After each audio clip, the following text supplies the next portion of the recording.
Welcome back to another episode of Rock Boys Football. Sitting here Thursday morning. Time to update the Big Ten power rankings heading into week 6.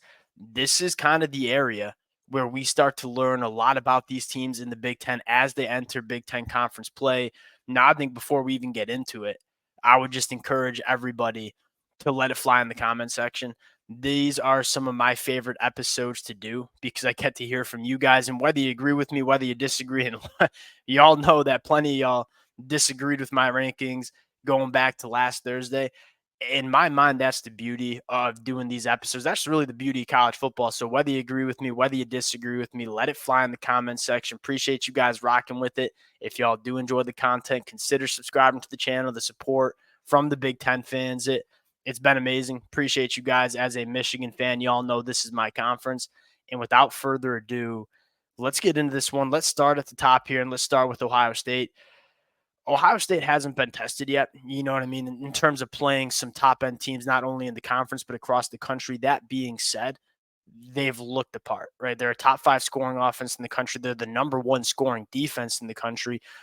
I really like how they're using Will Howard in this offense. Like, I don't think Will Howard is going to be a top 10 NFL draft pick like we're used to seeing from Ohio State quarterbacks. That being said, you can tell Ryan Day, Chip Kelly, they're designing an offense that really does fit what Will Howard does best. And he's got elite playmakers on the outside. He's got 2 elite running backs to work with in the backfield. It's a multidimensional offense that has a lot of ways and a lot of firepower to hurt opposing defenses, and they're playing like that. I think the biggest storyline for Ohio State is how good this defense wasn't, or this defense is. And quite frankly, that's been the storyline that nobody's really talking about with Ohio State over the last couple of years. Like, this Ohio State defense is one of the best in the country. At all 3 levels, they have legitimate NFL talent, and they're playing like it on the football field, only allowing 6.8 points per game. That's the number 1 scoring defense in the country. Although they haven't been tested, they are certainly looking the part in terms of that talent on that roster, kind of playing like it on the football field. The Oregon Ducks coming in at number 2. Again, I think Oregon has the second most talented roster that we see in the Big Ten behind Ohio State. The frustrating part about Oregon to start the season was they weren't necessarily playing to their talent level. I think it made a lot of sense. Like, there were a lot of new faces that kind of needed a couple weeks to gel in terms of coming together as a unit. For the Oregon fans, the last 2 weeks, you're starting to see this team find its form a little bit. And I think most notably, this Oregon defense, I think, is really, really good. I think they're elite in the secondary, obviously headlined by cornerback Jabbar Muhammad. But I think the biggest storyline here is that front seven, specifically the defensive line, guys like Derek Harmon, guys like Jordan Birch. These guys are difference makers, game wreckers that we didn't really see with this Oregon defense in 2023. I think this Oregon defense is massively improved from what it was in 2023. Now you look at the offense and say, it's been choppy at times. I think they figured out the offensive line. If you're an Oregon fan, you just want to see this Oregon offense play to its capability for 4 quarters of a football game. You saw it against Oregon State. You saw it in the first half against UCLA, not so much in the second half. We all know this Oregon offense, from a pure talent, firepower standpoint, has one of the better offenses in the country. Now you just want to see it come together consistently on the football field. Going to Penn State, our biggest question mark about Penn State was, we know this defense is good. How good is this defense? Is it elite like we've seen the last couple of weeks? We kind of got our answer this Saturday night against an Illinois team that I think is really good.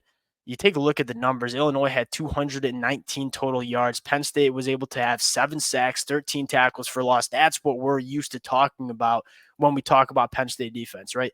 Negative plays, creating a lot of havoc. You saw that against Illinois. And although the score, if you didn't watch this football game, and you were just kind of looking at the box score as this game went along, it was a 1-score game in the second half going into the fourth quarter. I don't think a lot of Penn State fans were ever really nervous in the second half about Illinois winning that football game because they really just couldn't generate anything on the offensive side of the football. Now, you look at the Penn State offense and say, yeah, it's a little bit more inconsistent than we would like. That being said, Coach Kolnicki has come in and said, hey, we are manufacturing explosive plays.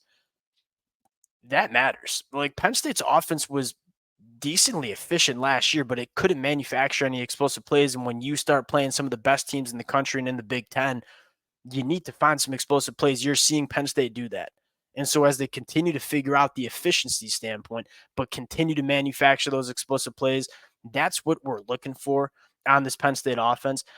I feel pretty good about Ohio State, Oregon, and Penn State as these legitimate title contenders in the Big Ten. Now USC, this is the tricky one, and I took a lot of heat last week for putting USC above Michigan, even though Michigan just beat USC at home.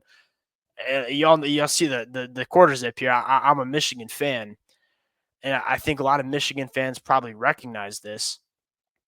If Michigan and USC played 10 times on a neutral field, how many times is Michigan winning that football game? I think a lot of Michigan fans wouldn't bet that Michigan's winning more than 5 times. And so I have USC over Michigan, even though they have a head-to-head win over USC.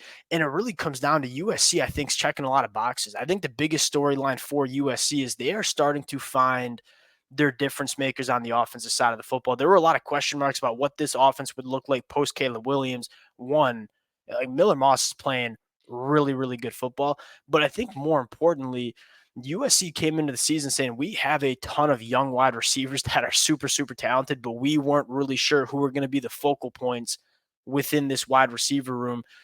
You're starting to see that emerge. And it's Jacoby Lane. Jacoby Lane might be one of the top wide receivers in this conference and, quite frankly, in the country.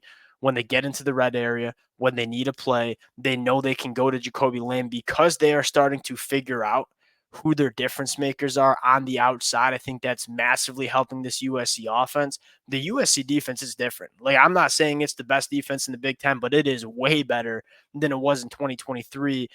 The one question mark that I kind of went back and forth on and say, is USC a title contender? Are they a dark horse?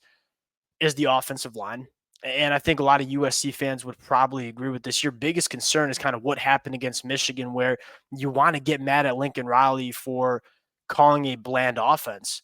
But if you can't pass protect up front, it's really hard for Lincoln Riley to get creative in terms of what he wants to do on offense. That continues to be our biggest concern. And you think about playing a team like Penn State that just had 7 sacks, 13 tackles for a loss against an Illinois offensive line that I think is quite good. That's the biggest question mark. Now, there's reason to believe it gets better, right? The two offensive linemen that I think are struggling the most for USC are two redshirt freshmen, guys that are just getting their feet wet in terms of playing in the Big Ten. So that could get better for USC, but you want to see it get better before you're feeling real confident that they're a legitimate title contender in the Big Ten. Going to Michigan, I think we all kind of know what the storyline is for Michigan is. Look, it's going to be hard to win a Big Ten title if you're this one-dimensional on offense. And you're seeing Michigan get more creative in the run game and really leaning into Alex Orji at the quarterback spot. And I think even though it was a rough fourth quarter for Michigan against Minnesota, I think that's the best the offense has looked for Michigan. Again, I think this talking point is when you play teams like Ohio State and Oregon, is this offense going to be able to stay on the football field and keep you in football games? That's still a question for a lot of Michigan fans. And again, I think it perfectly represents what we saw in the second half against USC, what we saw in the second half against Minnesota, where when this Michigan offense gets into a rut, gets behind the chains, it's really hard for them to stay on the football field right now. And that's hard when you're playing teams that can hurt you on the offensive side of the football every time they get the football. The margin of victory for Michigan is pretty slim. You know what I mean? They got to be kind of perfect on offense if they want to win those football games against some of the better teams in the Big Ten. So I have them as a dark horse. I think this Michigan offense can continue to get better under Alex Orji, but we probably got to see it before we're putting them back in to that title contender category. Illinois, this defense is much, much better than it was last year. Luke Altmaier is playing pretty dang good football. I mean, that is a tough environment, whiteout against Penn State, night game. I still think Illinois, do I think why they're a dark horse, not a title contenders? I don't know if they have the high-end firepower to compete with teams like Ohio State and Oregon. That being said, they're a very, very complete team. And I think if you are an Illinois fan, like this is going to be a tough out for a lot of teams in the Big Ten. Looking at Nebraska, this we had high expectations for Dylan Raiola. I think he's exceeded every expectation I personally had for Dylan. I think this offense for Nebraska is legit. The biggest problem I have for Nebraska is what they're doing in the red zone right now. And again, when you want to be a Big Ten title contender or want to compete at the top end of this conference, you got to be able to score touchdowns. You can't play with your food in the red zone. You go back to that game against Purdue, specifically in the first half, they had over 200 yards of total offense and 0 points to show for. Massive question marks in the kicking game, massive question marks about scoring in the red zone. That's really hard to deal with when you want to win at the top end of this conference. Now, there are a lot of things to like about Nebraska. I thought you saw that defense kind of get back to form against Purdue. You're still looking for Nebraska to answer some of those questions we have in terms of competing at the top of the Big Ten. Indiana, I, like hand up, I just missed on Indiana. Like I didn't think they were going to be very good in the Big Ten. They have been extremely impressive. Now the question for Indiana that I'm still kind of battling with is who's the best team they've played so far. It was probably Maryland, and they won by 14. They took care of business. The numbers are elite for Indiana. You look 41.8 points per game, that's 11th in the country. They're only allowing 15.5 points per game, that's 15th in the country. Curtis Rourke is playing some really good football for Indiana. There are a lot of things that you like about Indiana. My biggest question mark is, yeah, they're sitting there undefeated. They're sitting there by winning every single game by double digits. We just haven't really seen them play some of the top competition in the Big Ten. And we're going to get that from Indiana over the next couple of weeks. So I still have question marks about Indiana, but you kind of have to continue to move them up in terms of what they've looked like to start the 2024 season. The Washington Huskies, this is the most misunderstood team, not only in the Big Ten, but in the country. People think Washington stinks. Like they're sitting 3-2. They should be 5-0. They should at the very least be 4-1. They should have won that game against Rutgers. I'll probably get some heat for having Rutgers below Washington here, having just won the head-to-head. Go look at that football game and say Rutgers outgained Washington by over 200 yards. They ran the football for 207 yards. Jonah Coleman averaged 9.2 yards per carry. Washington dominated that football game, but when they got into the red zone, they messed around. They had crucial bad penalties. This is a Washington team. This is one of the craziest numbers you'll see. They're top 15 in yards per play on offense, but outside of the top 80 in points per game. Like they are moving the football, but every time they get inside the red zone, they're coming away with 0 points. This team's good. It's got to figure out how to play its best football when it matters. But this is a Washington team that everybody thinks stinks. This is going to be a very good team. That Washington-Michigan matchup Saturday night is going to be a phenomenal football game. Teams to watch. Rutgers #1. Look, I think Rutgers is a really, really solid team. My biggest concern was I thought Washington won the line of scrimmage against Rutgers probably on both sides of the football. And if you're a Rutgers fan, that's kind of the avenue for Rutgers to be winning football games consistently. Like if you would have told me Rutgers didn't win the line of scrimmage against Washington, I would have said they probably lost by 14 points. Now, to give Rutgers credit, like they know how to win football games and they've been playing good when the moment matters. They're playing well on special teams. There's a lot to like about Rutgers. My biggest question is, all right, how good are they along the lines of scrimmage? Because we thought they were really good. I didn't think they looked as good as I thought they were against Washington. Iowa Hawkeyes, solid defense, really good running game. This Caleb Johnson is running the rock extremely well, and he knows how to work that outside zone Iowa run game extremely well. He's patient, knows when to stick his foot in the ground and get downhill. They're able to manufacture much more explosive plays than they were last year through this rushing attack. That's massive for Iowa. But I still kind of have question marks about the top end level of this offense because they're still not really being that explosive throwing the football. They're 130th in terms of yards per pass. Probably a little bit one-dimensional on offense. And I don't know if the defense is as good as we're used to seeing for Iowa. You look at the secondary numbers, they're kind of outside the top 60 in a lot of key statistics. And I think that might have a little bit more to do with a lack of elite pass rush for Iowa. Like we're used to seeing Iowa be able to get after the quarterback at a decently high level.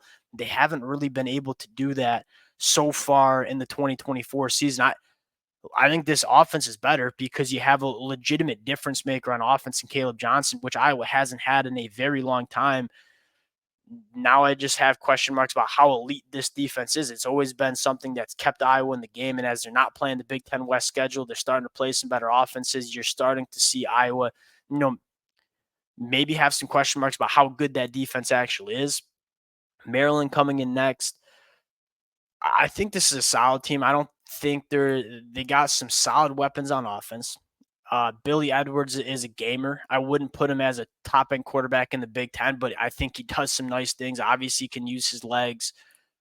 Maryland's kind of a confusing team, and I have them over Michigan State, and we'll get to Michigan State. My question marks about them, even though Maryland lost to Michigan State at home.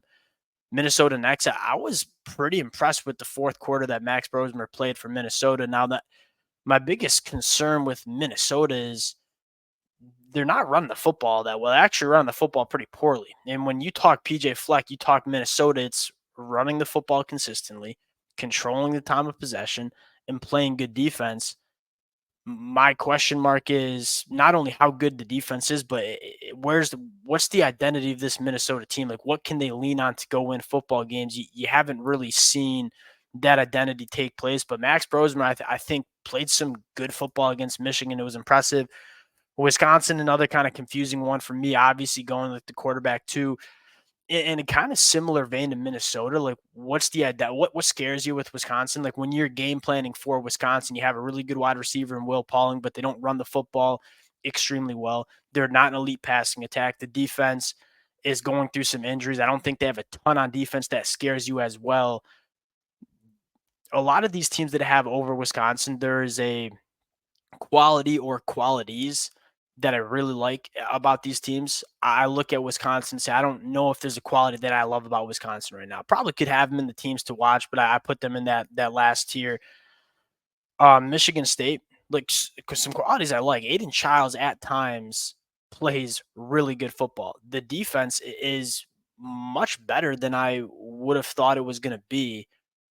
But man, Aiden Childs with it's hard to believe in a team to consistently win football games when you have a quarterback that is making the turnovers that Aiden Childs has. He's second in the country in interceptions, and these like some of these interceptions are bad. That's the biggest concern for Michigan State. Like how consistently can you win football games when you have a quarterback that yes, the flashes are so bright, and I'm so high on Aiden Childs and what his future is going to look like under Jonathan Smith. But as of right now, the lack of consistency is a very big problem for Michigan State. Northwestern, UCLA, Purdue, they could probably be in a tier below. Like I really don't see much that I love with those three teams in the bottom of the Big Ten. We'll cut it there. Again, appreciate you guys rocking with it. Got some hot takes in this one. Would love to hear from you guys in the comment section. That's the beauty of doing this. Appreciate you guys rocking with it. And we'll talk to y'all later. Peace.